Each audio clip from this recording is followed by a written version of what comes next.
Okay, so we'll look at points of inflection in this video. Points of inflection we know are where a function changes concavity. So just as a quick little picture, um,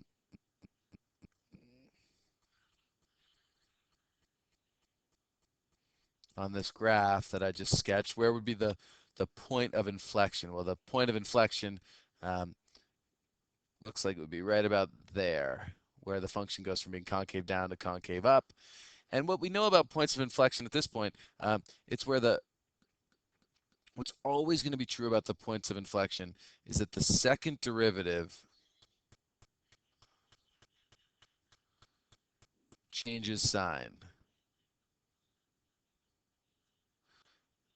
And so our way of finding where it changes sign is we look for when does the second derivative equals 0 and when is it undefined.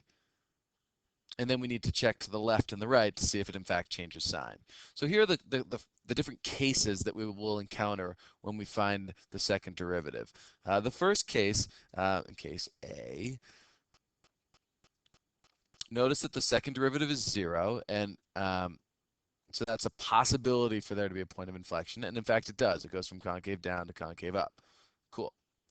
In the second case, our second derivative is 0 at 0.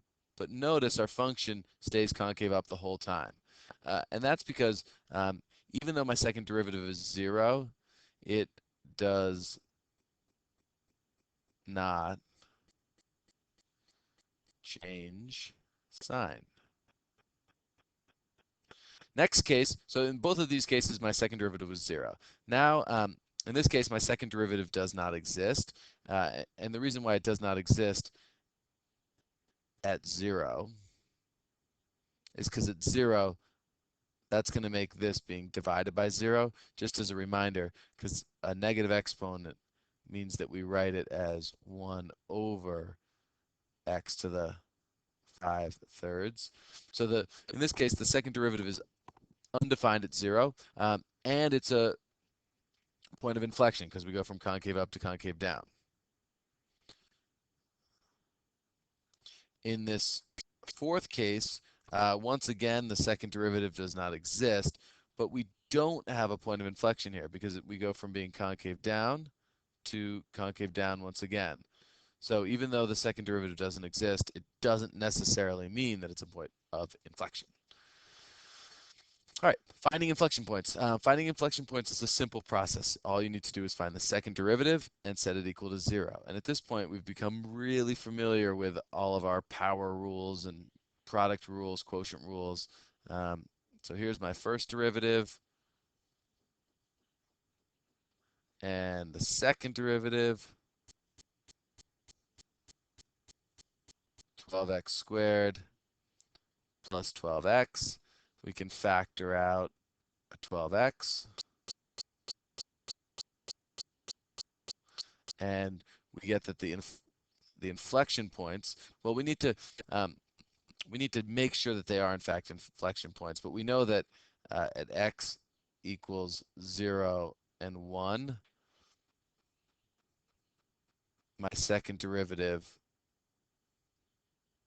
will be 0. And now we just need to confirm that in fact it will that it changes direction at those points. So let's make one of those charts that we made in the last video, and the chart that we're going to make is x and the derivative, second derivative rather, and we're going to look at 0, points between 0 and 1, at 1, and points greater than 1, and also points less than 0. So we know that at 0, my second derivative is 0. At 1, my second derivative is 0.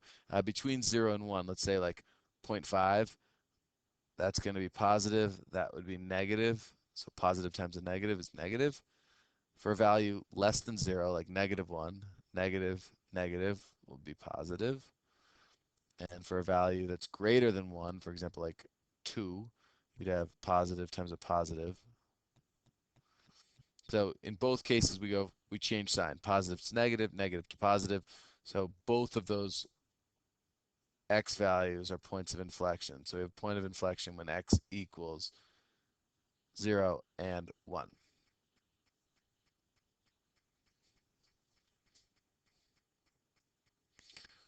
Now, let's add some new information. There's something called a second derivative test. What the second derivative test looks for, it finds local max and local mins. And the second derivative test says that if my first derivative is 0 and my second derivative is greater than 0, which means that you're concave up, then you must have a minimum at that point. Similarly, if my first derivative is 0 and my second derivative is less than 0, meaning it's concave down, that implies that that point must be a local maximum. So given this function here, let's use the second derivative test to find local max and local min values. So what we do, let's find the derivative.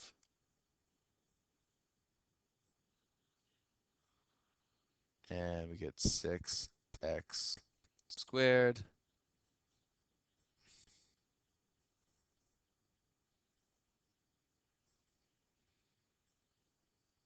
minus 18x.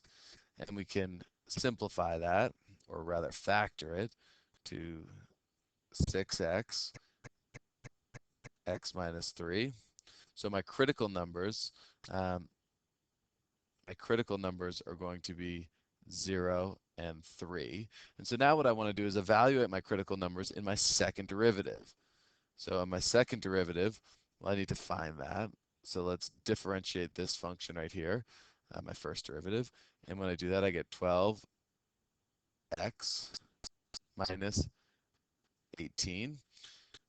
So now let's evaluate my critical numbers in my second derivative. So f prime of 0 equals negative 18.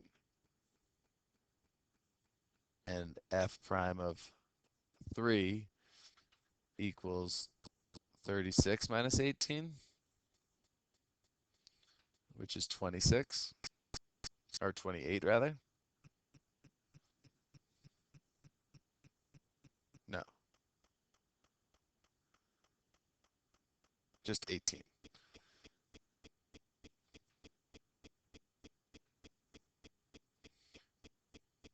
But what does that mean? What does this mean? Because my second derivative at 0, because my second derivative is negative, that means that that's a local max. So when x equals 0, there's going to be a max, because at 0, my first derivative was 0, and my second derivative was negative, local max. And at x equals 3, my first derivative was 0, and my second derivative was positive, which means I'm going to have a local min. So that's a kind of nifty way. You don't need to use a chart. You just find the critical points and evaluate them, or evaluate the second derivative at the critical points, and just look at, is it positive or is it negative? Okay, so let's take a chance to do an AP problem. This occurred both on the AB and BC exam in 1993. So it gives us a function. Function's right here. It's defined between pi and 2 pi. And it says find the absolute maximum value and the absolute minimum value of f. Show the analysis that leads to your conclusion. So what I'm going to need to do is find the derivative and, well, find critical points and look at the endpoints. So let's first look at the endpoints. So let's find f of pi. Well, f of pi is ln of 2 plus sine of pi. And we know that sine of pi is 0, so this just equals ln 2. And f of 2 pi, well, putting 2 pi into sine is also going to result in 0. When I put 2 pi into here, I'm going to get 0 again. So f of 2 pi is just ln of 2 also. So that's finding the endpoints, which I need to do whenever I'm looking at absolute max and min. Now let's look for the critical numbers. So let's find the derivative. The derivative, using what we know about chain rule and ln, the derivative of ln of a function is 1 over the function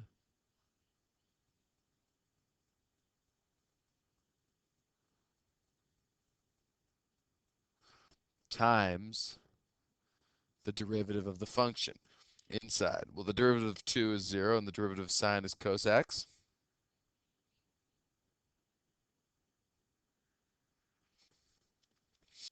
And so here's my function. And if we think about what would make it either 0 or undefined, the only way it's going to be 0 is if the numerator is 0. So when does cos of x equal 0 on this interval? Well, that's going to occur when x equals 3 pi over 2. Knowing your unit circle, obviously, is a critical component for success in this class. So that should be a quick answer for you. If it's not, get on the unit circle. Um, so that's when the numerator is 0, and we also want to see when the denominator is 0, because that would make my first derivative undefined, which is also a critical point. But this will never happen. And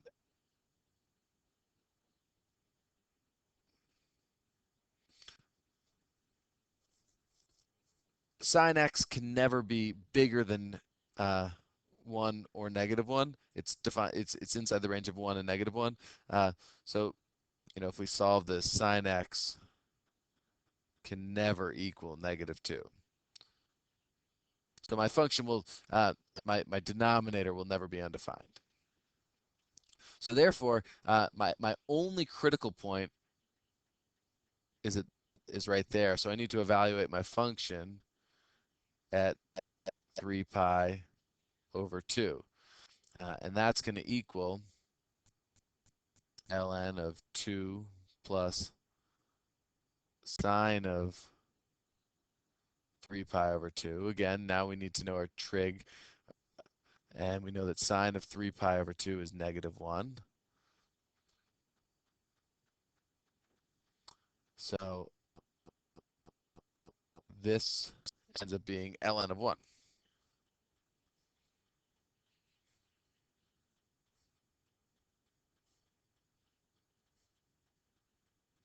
So it says find the absolute max and value and the absolute minimum value of f. Show the analysis that leads to your conclusion. So what I did is I evaluated the endpoints and found the critical number and evaluated the critical number. So the absolute max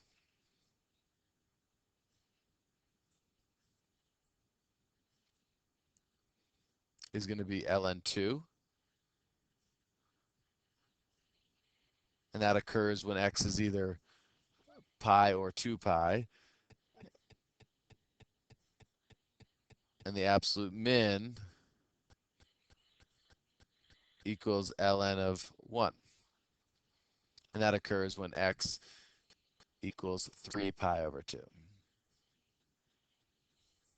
So that's an AB problem, or at least part A of an AB problem. Now let's do the second part. So if we look at the second part, part B, I've just added a new page so that we can have a little bit of clarity here. In B, it says find the x coordinate of each inflection point on the graph. So for inflection point, we need to find the second derivative. So the second derivative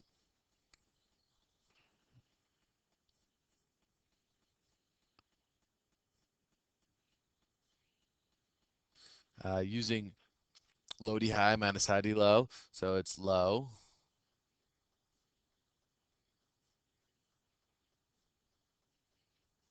d high, and the derivative of the high is negative sine x minus high d low, and derivative of low is cosine x, all over low squared.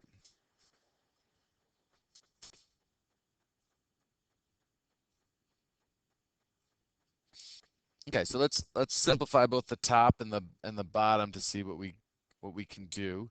Um,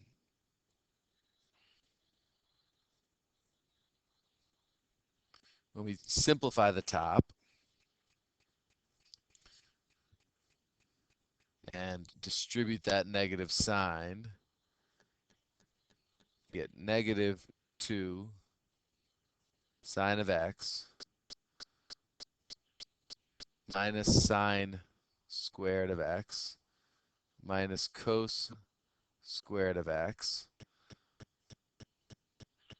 all over 2 plus sine of x squared. Okay, well, it may not jump out at you, but if it's not jumping out at you, this is something that we want to start identifying. We've got the sine squared plus cosine squared here. I know that there's a negative sign, but what we could do is factor out a negative sign. Uh, so we could factor out a negative, and then we have sine squared x plus cosine squared x. Oops.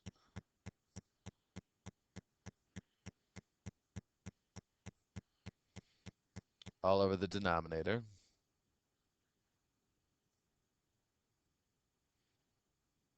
And then we get sine squared plus cosine squared, and we know that trig identity. We know that that equals 1. Um, so let's actually grab this and start a new page so that it's fresh.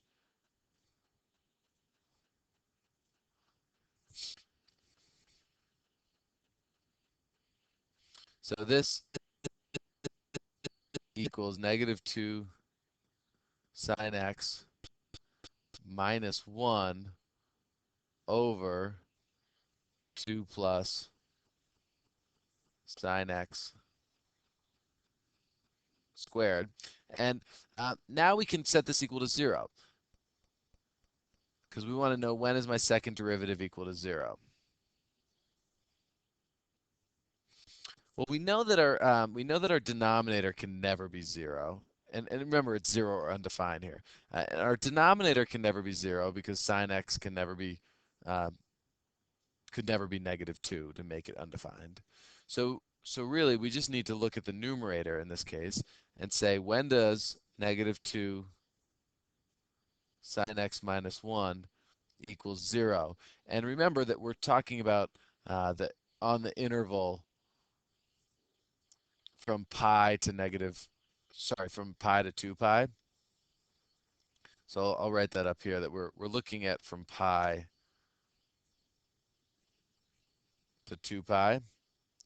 And what we're looking for is when this is true. So we could rewrite that to make it a little bit more clear what we're doing. Um, let's solve for sine x. And so we get negative 2 sine x equals 1. So sine x equals negative 1/2. And it might help to draw the unit circle here. That's going to occur both here and here, because remember our sine values are going to be negative there and there. Sine of x equals negative 1/2 at typically, if we're looking at from in the first quadrant, that's going to happen at pi over 6. So this value here is 7 pi over 6. And this value here is 11 pi over 6. And I really want you to be familiar with this sort of with the unit circle so that you can see this, understand this domain, and find these x values, which are my points of inflection. Um, and the last thing that we really need to do is just make sure that for them to be a point of inflection, that my second derivative changes sign at these values of x. Uh, well, it does. So let's just trust that.